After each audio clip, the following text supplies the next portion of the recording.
Hundreds of roads in western North Carolina are closed, and that includes this portion of I-40 right on the Tennessee line. I mean, this is staggering to look at. Helene just washed away the eastbound lanes here. This aerial footage gives us an incredible view of the destruction. But if you can really get a sense of the damage from this view on the ground, a mudslide took out these lanes. The road just ends. A cliff waits on the other side. Repairs are scheduled to start sometime next week. It's a process that will have national attention.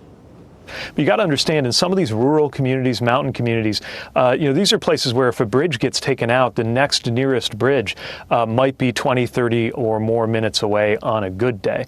As far as the interstate, the miles of closure are down below about 40 miles from 100, so definite improvement there. But parts of I-40, North Carolina's DOT is telling us that at best case scenario, it is months before they are permanently restored. While we have never seen lanes just fall away before, we do have plenty of experience with landslides falling onto the interstate. Maybe you remember the rockslides in 2019. The interstate near the state line closed and crews worked around the clock, getting just one lane open a week later.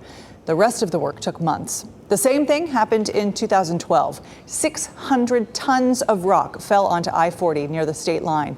After crews closed the lanes and started work, a second one happened. In 2009, there was the rock slide that closed I-40, once again near the state line. The boulders piled 150 feet high in some places. All 4 lanes closed for 6 months. But repairs weren't actually fully complete until a full year later. The area also had rock slides in the 80s and the 90s. What do they have in common besides the rocks, of course?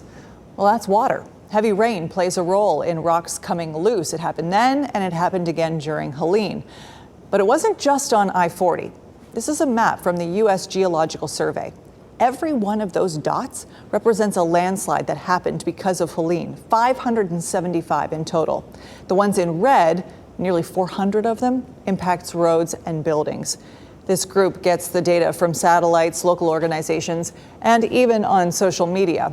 And I want to show you one more map. This one's also just eye-opening. It's from the state DOT.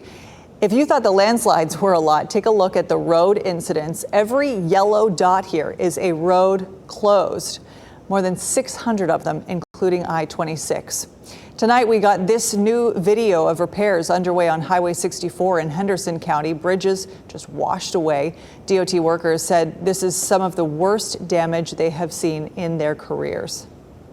In order to even begin to fix this kind of destruction, we have to have 20 or 30 dump trucks crossing this bridge. We've got to get heavy equipment across this bridge.